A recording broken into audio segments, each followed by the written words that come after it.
ফাল্গুন অমাবস্যায় এই কাজ করলে পাবেন মহাকুম্ভ স্নানের সমান পুণ্য। মহাকুম্ভে কি যাওয়া হয়নি? কাল ফাল্গুন অমাবস্যায় এই কাজ করলে পাবেন অমৃত স্নানের পুণ্য। বছরে 12টি মাসে 12টি অমাবস্যা তিথি পড়ে। প্রতিটি অমাবস্যাতেই পূর্বপুরুষদের নামে তর্পণ, পুজো, দান করার রীতি রয়েছে। এর ফলে প্রয়াত পূর্বপুরুষদের আশীর্বাদ পাওয়া যায়। এর মধ্যে ফাল্গুন অমাবস্যা তিথি বিশেষত মাহাত্ম্যপূর্ণ। কবে হবে এই ফাল্গুন অমাবস্যা তিথি? ফাল্গুন অমাবস্যা তিথি মূলত মহাশিবরাত্রির পরের দিনই পালন করা হয়। আগামী 27শে ফেব্রুয়ারি বৃহস্পতিবার সকাল 8:54 হইতে এই ফাল্গুনী অমাবস্যা তিথি শুরু হবে।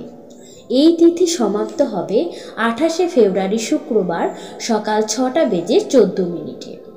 অমাবস্যার যাবতীয় বিধি আচার আচরণ অনুসারে আগামীকাল এই ফাল্গুনী অমাবস্যা তিথি পালন করা হবে। ফাল্গুনী অমাবস্যায় কি করবেন? ফাল্গুনী অমাবস্যায় গঙ্গা স্নানের অত্যন্ত শুভ কথা রয়েছে। বিশেষ করে যদি আপনি এই দিনে হরিদ্বারের গঙ্গা স্নান করতে পারেন তাহলে মহাকুম্ভে অমৃত স্নান করার সমান পূর্ণ লাভ করবেন। হরিদ্বারের গঙ্গায় স্নান সেরে ধর্মীয় রীতি আচার পালন করুন। হরিদ্বারের গঙ্গা প্রথম পাহাড় থেকে সমতলে নামে। যে 4টি জায়গায় কুম্ভ মেলা আয়োজিত করা হয় তার মধ্যে অন্যতম হলো এই হরিদ্বার। ফাল্গুন অমাবস্যায় হরিদ্বারে হরকি পৌরি ঘাটে স্নান করে পুজো করলে আপনি জীবনের সমস্ত বাধা থেকে নিজেকে মুক্ত করতে পারবেন।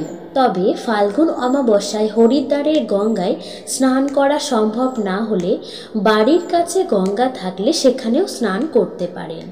আর সেটাতেও যদি সম্ভব না হয় তাহলে স্নানের জলে একটু গঙ্গা জল মিশিয়ে স্নান করুন।